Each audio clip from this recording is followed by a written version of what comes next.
అందరికీ నమస్కారం. ఈరోజు మీ అందరికీ నేను వినిపించబోయే కథ ఎవరు విధించిన శిక్ష. రచయిత కందుకూరి వెంకట మహాలక్ష్మి గారు. ఇక కథలోకి వెళితే, లత, ఇవిగో సంతకాలు పెట్టు అన్నాడు హేమంతు. ఆ పిలుపుకి ఉలిక్కి పడిన లత వెర్రిదానిలా భర్తని చూస్తూ అతను అందిస్తున్న కాగితాల్ని అందుకుంది. నీ పేరున బ్యాంకులో 50,000 రూపాయలు వేశాను. అదీ కాక నెల నెల నీ తిండికి ఇతర ఖర్చులకి ఎంత కావాలో చెప్పు, పడేస్తాను. ఈ కాగితాల మీద సంతకాలు పెట్టావంటే నా పరపతిని ఉపయోగించి నీకు ఏం కావాలన్నా చేస్తాను అంటూ ఠీవీగా నిలబడి అడుగుతున్న హేమంతుని సూటిగా చూడలేక తలదించుకొని లోపలికెళ్ళిపోయింది లత.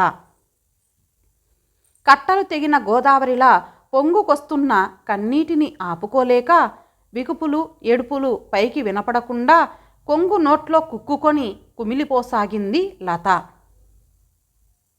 ఓదార్చేవాళ్ళు, ఊరుకోబెట్టేవాళ్ళు లేని ఆ కొంపలో తనని తనే ఊరడించుకొని హేమంత్ ఇచ్చిన కాగితాలని తీసి చదవసాగింది లత.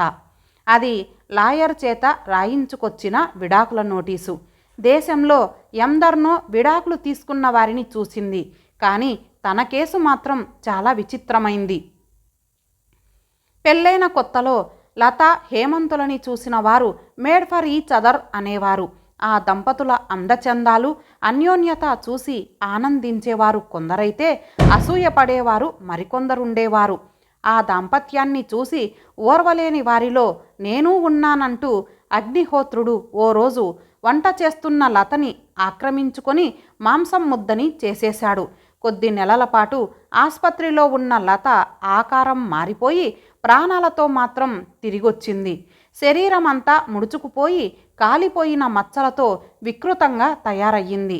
వేలకి వేలు ఖర్చు పెట్టి ఎంతో బాధ్యతగా వైద్యం చేయించి బ్రతికించి ఇంటికి తీసుకొచ్చిన భార్యతో మాత్రం ఇదివరకులా ఉండలేకపోతున్నాడు హేమంతు. ఈ సంఘటన జరిగిన కొద్ది కాలం తర్వాత తీసుకున్న నిర్ణయానికి ఫలితమే ఈ విడాకులు. నా భార్య అంటే నా హోదాకు తగినట్లు ఉండాలి. పార్టీలకి, ఫంక్షన్లకి వెంట తీసుకువెళ్తే నిన్ను నలుగురు చూసి హేమంతుకి తగిన భార్య అని అనాలి. నీ ఈ అనాకారత్వాన్ని ఏ ఒక్కరూ సానుభూతితో కానీ జుగుప్సతో కానీ చూస్తే నేను సహించలేను. నిన్ను నా వెంట తీసుకెళ్తే వాళ్ళు నిన్ను చూసే ప్రత్యేకమైన చూపుల్ని చూస్తూ నేను తట్టుకోలేను. కాబట్టి నేను నీతో కాపురం చెయ్యలేను అన్న హేమంతు మాటలు చెవుల్లో గింగురుమంటున్నాయి. ఆ మాటల్ని అమలుపరుస్తూ గత కొద్ది రోజులుగా తనతో కారులో రోజు ఓ అమ్మాయిని తీసుకొస్తున్నాడు. తన ఎదుటే వాళ్ళిద్దరూ చనువుగా మసలడం సహింపరానిదయ్యింది. ఇద్దరూ సినిమాలకి, షికార్లకి తిరగడమే కాకుండా త్వరలో పెళ్లి చేసుకోబోతున్నట్లు కూడా నిర్భయంగా చెప్పిన హేమంతు మాటల్ని మూగదానిలా వింది. లత ఆలోచనలు ఒక్కసారిగా కొన్నేళ్ల వెనక్కి పరిగెత్తాయి. జ్ఞానం లేని వయసులో తల్లిని పోగొట్టుకున్నా ఆ లోటుని కనబడకుండా తండ్రి లతని అరిచేతుల్లో పెట్టుకొని పెంచి పెద్ద చేశాడు. ఆమె ఆడిందాట పాడింది పాటగా సాగిన ఆమె జీవితంలో ఎన్నడూ దేనికి కష్టపడి ఎరగదు. తండ్రి కూతురు కోసం మరలా పెళ్లి కూడా చేసుకోకుండా అతని జీవితాన్నంతా తనకే ధరపోశాడన్న అభిమానంతోనైనా తండ్రి కోరిక తీర్చలేదు. అదే తండ్రి తనని డాక్టర్ని చెయ్యాలన్న కోరిక.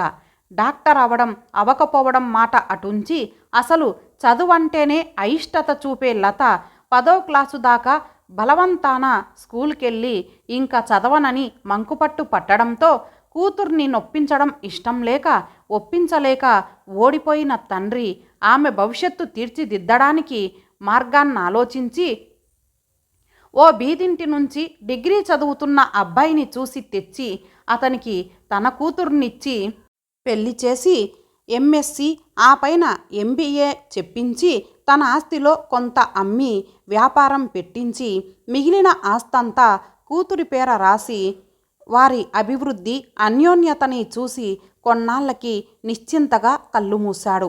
వ్యాపారం కాస్త పుంజుకొని మంచి లాభాలు రావడంతో వందల్ని వేలు, వేలని లక్షలు, లక్షల్ని కోట్లు చెయ్యాలన్న ఆలోచనలు రాసాగాయి హేమంత్కు. దాంతో లత ఆస్తంతా కూడా అమ్మి పెట్టుబడి పెట్టడమే కాకుండా వ్యాపారాన్ని హైదరాబాద్, ఢిల్లీ వంటి పట్టణాలకి తరలించి అక్కడ మంచి లాభాలు రావడంతో మకాం కూడా ఢిల్లీకి మార్చేశాడు. ఇప్పుడు ఢిల్లీలో పెద్ద మేడ కొన్నాడు. కారులో తప్ప ఊర్లో తిరగటం లేదు. విమానాల్లో తప్ప ఊర్లు వెళ్ళడం లేదు. ఇల్లంతా విదేశీ సామాన్లతో కలకల్లాడిపోతోంది.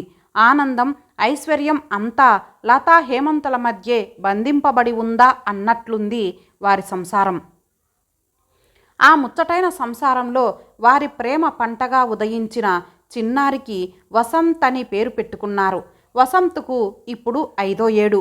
తెలిసి తెలియని వయసు. తల్లిని ఈ స్థితిలో చూసి కొన్నాళ్ళు భయపడి దగ్గరకు రాలేదు. తర్వాత తల్లిని వదలకుండా అంటిపెట్టుకొని తిరగసాగాడు. ఈ మధ్య తల్లి దిగులుగా కూర్చోవడం, కుమిలి కుమిలి ఏడవడం ఆ పసి హృదయాన్ని పిండసాగింది. చిన్నారి చేతులతో తల్లిని ఊరడించే కొడుకుని అక్కున చేర్చుకొని మరింత బాధపడేది. లత మీద ప్రేమ తగ్గిన హేమంత్ వసంతుని కూడా ఇదివరకులా చేరదీయడం మానేశాడు. అది గ్రహించిన వసంత్ తండ్రిని చూడగానే బెదిరిపోయి తల్లి దగ్గరికి వెళ్ళిపోయేవాడు. లత అందించిన విడాకుల కాగితాలని ఆనందంగా అందుకున్న హేమంత్ మరికొద్ది కాలానికే తన పిఏ శిరీషని రిజిస్టర్ మ్యారేజ్ చేసుకొని తన మేడ లాన్లోనే పెద్ద ఎత్తున డిన్నర్ ఏర్పాటు చేశాడు. ఢిల్లీలోని పెద్ద పెద్ద పారిశ్రామికవేత్తలు, ఉద్యోగస్తులు, మంత్రులు వచ్చి వారికి కానుకలిచ్చి అభినందించి వెళ్తున్నారు. వీడియో తీస్తూ కొందరు, ఫోటోలు తీస్తూ కొందరు హడావిడిగా తిరుగుతున్నారు. ఆ ఇంటి వెనక ఓ గ్యారేజ్ పక్కన కట్టిన 2 గదుల్లోకి కొడుకుతో మారిన లతకి బయట జరుగుతున్న హడావిడంతా వినపడి ఎవరో గుండెల్ని పిండేస్తున్నట్లవుతోంది. కట్టుగుడ్డకి, కడుపు నిండా తిండికి ముఖం వాచిన అతన్ని తీసుకొచ్చి ఇంతటి వాడిని చేసినందుక ఈ ప్రతిఫలం అనుకుంది. నా డబ్బుతో కొన్న ఇల్లు, నా ఆస్తి అమ్మి పెట్టుబడి పెట్టిన వ్యాపారం, ఈనాడు ఈ స్థితిలో హేమంత్ ఉండటానికి నేను, నా తండ్రి కారకులము అన్న విషయం గుర్తుందా? ఈ విషయాలు ఆ మనిషిని నిలబెట్టి అడగాలనుకున్నా అడగలేకపోవడానికి కారణం భర్తని నమ్మి తన ఆస్తి అంతా అతని చేతిలో పెట్టడమే. ఆ తప్పే తనను ఈనాడు ఈ నిస్సహాయ స్థితికి దిగజార్చింది. ఇప్పుడు ఇల్లు, వ్యాపారం అంతా అతని పేరు మీదే ఉంది. నాది అని రుజువు పరచడానికి ఎక్కడా ఆస్కారం లేకుండా అయ్యింది. ఈనాడు దయాధర్మంగా ఓ 50,000 తన పేర వేసి నెలకో 500 ఖర్చులకిచ్చి వెనక పనివాళ్ళకని కట్టిన గదిలో ఉండమని పంపి చేతులు దులిపేసుకున్నాడు. అలాంటి విశ్వాసఘాతకుడికి వెనక వేం గుర్తుంటాయి?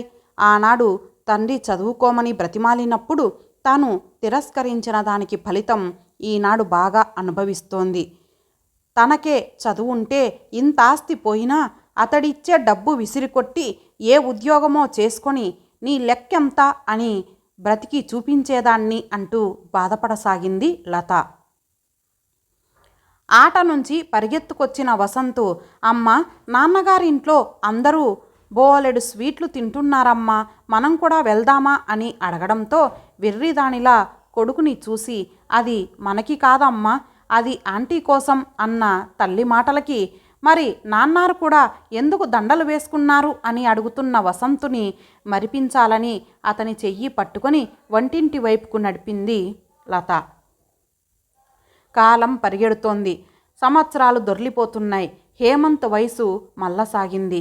వసంత్ దూర మామిడికాయలా ఎదగసాగాడు. చదువులోనూ ఆటపాటల్లోనూ అన్నింటిలోనూ ఫస్టే. అతనికి చదువు, తల్లి తప్ప మరో ప్రపంచం లేదు. తల్లి కోరిక మేరకు మెడిసిన్లో చేరి పూర్తి చేసి గోల్డ్ మెడల్ పొందాడు. ఓ పక్క ఉద్యోగం వచ్చింది, మరో పక్క ఎంఎస్కి సీట్ వచ్చింది. తల్లి సలహా ప్రకారం ఎంఎస్లో చేరి 2 ఏళ్లలో ఆ డిగ్రీ కూడా పొందాడు. డిగ్రీ పొందకముందే ఉద్యోగం వెతుక్కుంటూ వచ్చింది ఆ అదృష్టవంతుడికి. 25 ఏళ్ళు నిండిన వసంత్ డాక్టర్గా ఆస్పత్రికి వెళ్తున్న మొదటి రోజు తల్లి కాళ్ళకి మొక్కుతూ, అమ్మా, ఇదంతా నీ కృషి ఫలితమమ్మా అని కౌగిలించుకున్నాడు. డాక్టర్ హోదాలో దర్జాగా నిలబడ్డ వసంతుని సూటిగా చూస్తే దృష్టి తగులుతుందేమో అని తలదించుకొని, వెళ్ళిరా బాబు, మానవ సేవే మాధవ సేవ. శత్రువు వచ్చినా సరే డాక్టర్గా వైద్యం చేసి నీ బాధ్యత కర్తవ్యం నెరవేర్చుకో, పెద్ద డాక్టర్గా పేరు తెచ్చుకో బాబు అంటూ సాగనంపింది. ఆసుపత్రిలో చేరిన కొద్ది కాలానికి వసంతు మంచి పేరు ప్రఖ్యాతుల్ని సంపాదించుకున్నాడు. డాక్టర్ వసంతు సెలవు మీదున్నాడు అనగానే ఆయన ఎప్పుడు వస్తారు, ఆయన వచ్చాక వస్తాం అని కొందరు రోగులు తిరిగి వెళ్ళిపోయేవారు. ఉదయం ఆసుపత్రిలో అడుగెట్టిన వసంతు డాక్టర్లు అటూ ఇటూ పరుగులెత్తడం చూసి కారణం అడిగాడు. ఓ పెద్ద పారిశ్రామికవేత్తని బీపీ చాలా ఎక్కువగా ఉండటం వల్ల ఆసుపత్రికి తీసుకొచ్చారని, సీరియస్గా ఉందని, నీకోసమే చూస్తున్నారని త్వరగా రమ్మని చెప్పగానే వెళ్ళాడు వసంతు. ఎదురుగా హేమంతు. అతని శరీరమంతా అసహ్యంతో కుతకుత ఉడికిపోతోంది. ఆయాసంతో స్థిమితం లేకుండా కొట్టుకుంటోన్న అతన్ని చూసి పకపక నవ్వాలనిపిస్తోంది. కానీ తానున్న పరిసరాలు అందుకు అంగీకరించవు. పైగా తల్లి చెప్పిన సూక్తులు గుర్తొచ్చాయి. ఇప్పుడు తను డాక్టరు, అతను రోగి, అంతే అనుకొని తమాయించుకొని తన కర్తవ్యాన్ని నిర్వర్తించసాగాడు. రక్తపోటు చాలా ఎక్కువగా ఉన్నందువల్ల పక్షవాతం వచ్చే సూచనలు కనపడసాగాయి. ఈ విషయాలు బయట నిలబడ్డ శిరీషకి కబురంపాడు. సాయంకాలం శిరీష లాయర్తో వచ్చింది. ఏమాత్రం దయాదాక్షిణ్యాలు కనబర్చకుండా మూలుగుతున్న హేమంతు చేత ఏవేవో కాగితాల మీద సంతకాలు పెట్టించుకుంది. జాగ్రత్తగా వాటిని పర్సులో దాచుకొని వెళ్ళిపోయింది. మర్నాటికి డాక్టర్లు చెప్పినట్లే బీపీ ఎక్కువై పక్షవాతం వచ్చి హేమంతు కుడికాలు చెయ్యి పడిపోయాయి. డాక్టర్లు చెయ్యగలిగింది చేసి కొన్నాళ్ల తర్వాత ఇంటికి వెళ్ళొచ్చని చెప్పేశారు. ఆస్తంతా రాయించుకున్న శిరీష మళ్ళీ ఒకసారి తప్ప హేమంతుని చూడటానికి రాలేదన్న విషయం హేమంతుని బాధించసాగింది. వేరే దిక్కులేని హేమంతు తనని తన ఇంటి దగ్గర దింపేయమని అక్కడ ఉన్న డాక్టర్ని అడిగాడు. అతడు హేమంతుని కారులో ఇంటికి పంపాడు. గేటుకి పెద్ద తాళం కప్ప కనపడటంతో బోయ్ వెళ్ళి పక్కింటామని అడిగాడు. వారం రోజుల నుంచి శిరీష ఇంటికి రావటం లేదని చెప్పిందామె. బోయ్ నోట ఆ మాటలు విన్న హేమంతు మొదలు నరికిన మానులా కూలబడిపోయాడు. బుర్రలో కోటాను కోట్ల ఆలోచనలు స్థిమితం లేకుండా చేస్తున్నాయి. ఆస్తంతా రాయించుకొని ఈ అవిటివాడు ఇంకెందుకని ఎటో ఉడాయించిందన్నమాట అనుకున్నాడు. చేసిన తప్పులు కాదు పాపాలు ఒక్కొక్కటే గుర్తుకొస్తున్నాయి. ఇదంతా ఆ మహా ఇల్లాలి ఉసురే అనుకున్నాడు. ఆస్పత్రిలో తన కొడుకే తనకి వైద్యం చేస్తున్నాడని హేమంతుకి తెలుసు. కానీ సిగ్గుతో తనో రోగిగా డాక్టర్ అని సంబోధిస్తూ అతనితో మాట్లాడాడే తప్ప తండ్రిగా కొడుకుని పలకరించలేదు. వసంత్ కూడా తన పట్ల అలాగే ప్రవర్తించడం గ్రహించకపోలేదు. మొదట్లో అతని తల్లికి చేసిన దానికి తనని ఏ విషమో ఇచ్చి చంపేస్తాడని భయపడ్డాడు. ఇప్పుడు అలా చేసినా బాగుండేదనిపిస్తోంది. తల్లికి చేసిన అన్యాయానికి వసంతు తనని చంపి కసి తీర్చుకోలేదు. కానీ దేవుడు కాలు చెయ్యి లేకుండా చేసి తనని చావకుండా బ్రతక్కుండా వదిలేసి ప్రాయశ్చిత్తం చేశాడు. లతకి అనాకారత్వం వచ్చిందని విడాకులిచ్చాడు. నా కాలు చెయ్యి మూతి వంకరపోయి ఇప్పుడు ఎంతో వికృతంగా తయారయ్యాను. పైగా వసంతు ఎదురుగా ఇలా అవిటిగా అనాకారత్వంతో పడుండడం అవమానంగా బాధగానూ ఉంది. నా ఈ అవతారం చూసే శిరీష అసహ్యించుకొని ఉంటుంది. నేను చేసిన పనే శిరీష చేస్తే తనలో చలనం కలిగింది. బాధపడుతున్నాను. ఎక్కడ దింపమంటారు సార్ అన్న బోయి మాటలకు ఈ లోకంలోకొచ్చిన హేమంతులో ఏదో ఆశ చిగురించింది. వసంతుకి నా మీద కక్ష లేకపోబట్టే నాకు నిర్మలమైన మనసుతో వైద్యం చేశాడు. వసంతుది కూడా తల్లి లాంటి దయాహృదయమే. తల్లి పోలికే. వెళ్తే ఇద్దరూ కాదనరు అనుకుంటూ వెనక చిన్న ఇల్లు ఉంది, కారు అటుపోని అన్నాడు. నెమ్మదిగా కారు తీసుకెళ్ళి ఆ ఇంటి పక్కగా ఆపుచేసి తలుపు తీశాడు. ఆ ఇంటి తలుపులు తెరిచే ఉన్నాయి. ఏ ముఖం పెట్టుకొని లోపలికెళ్ళాలి అని సందేహిస్తున్నాడు. ఆ ఇంట్లోంచి మాటలు గట్టిగానే వినబడుతున్నాయి. ఇద్దరి ఆడవాళ్ల గొంతులు అవి. బాగా పరిచయమైనవే. లతగారు, ఇది మీది, మీ సొంతం. నేను మీకు దానం ధర్మం చేయటం లేదు. మీది మీకివ్వడానికి వచ్చాను. ఏదో ఆవేశంలో, యవ్వనపు వేడిలో చాలా తప్పు పని చేశాను. హేమంతు మీకు చేసిన అన్యాయానికి దేవుడు ఆయనకి చేసిన శాస్తి కల్లారా చూశాను. ఆ సంఘటన నాకు షాక్లా తగిలింది. అదే నా కళ్ళు తెరిపించింది. ఆ వెంటనే నా మీద నాకే అసహ్యం పుట్టింది. వెంటనే బుద్ధి తెచ్చుకొని లాయర్ చేత కాగితాలు రాయించి ఆయన చేత సంతకాలు పెట్టించి తీసుకున్నాను. అవి నా పేరున కాదు, మీ పేరున, వసంత్ పేరున రాయించాను. హేమంతు చేసిన పాపిష్టి పని నేను చెయ్యను. మీ సొమ్ము తిని నేను హేమంతులా శిక్ష అనుభవించదలుచుకోలేదు. హేమంత్ రోగమే నా కళ్ళు తెరిపించి ఈ పని చేయించింది. ఈరోజు మీ ఆస్తి మీకు అప్పజెప్పడానికి వచ్చాను. నా ఉద్యోగం నాకుంది, నా బ్రతుకు నేను బ్రతుకుతాను అంటున్న శిరీష మాటలు విన్న హేమంతు సిగ్గుతో కుంచించుకుపోయాడు. ఇప్పుడు ఏ ముఖం పెట్టుకొని ఈ ఇంటి లోపలికి అడుగెట్టగలను? శిరీష కూడా నాకంటే నీతిగల మనిషి. నేను ఎంత నీచుడినో పూర్తిగా అర్థమయ్యింది. బోయ్, కారు తొందరగా ఇక్కడ నుంచి తీసుకెళ్ళిపో అన్నాడు. ఎవరైనా తనని చూస్తారేమో అన్న కంగారుతో కారులోకి ఒదిగిపోయి కూర్చుంటూ. ఎక్కడికి సార్ అన్నాడు హేమంత్ వైపు ఆశ్చర్యంగా చూస్తూ. అతని ప్రవర్తనకి మాటలకి అర్థం తెలియని బోయ్. ఎక్కడికో తర్వాత చెప్తాను, ముందు ఇక్కడ నుంచి త్వరగా కారు తీసుకుపో అంటూ కంగారు పెడుతున్న హేమంతుని విచిత్రంగా చూస్తూ కారెక్కాడు బోయ్. ఎక్కడికి సార్ అని మళ్ళీ అడిగిన బోయ్తో, మన దేశంలో ఎక్కడైనా ఓల్డేజ్ హోమ్స్ ఉన్నాయా అన్నాడు దీనవదనంతో హేమంతు. ఉన్నాయి సార్ అనగానే, అయితే అక్కడికి పద అన్నాడు నీరసంగా వెనక్కి వాలిపోతూ హేమంతు. ఇంతటితో ఈ కథ సమాప్తం. మరలా మరొక మంచి కథతో కలుద్దాం. అంతవరకు సెలవు. నమస్తే.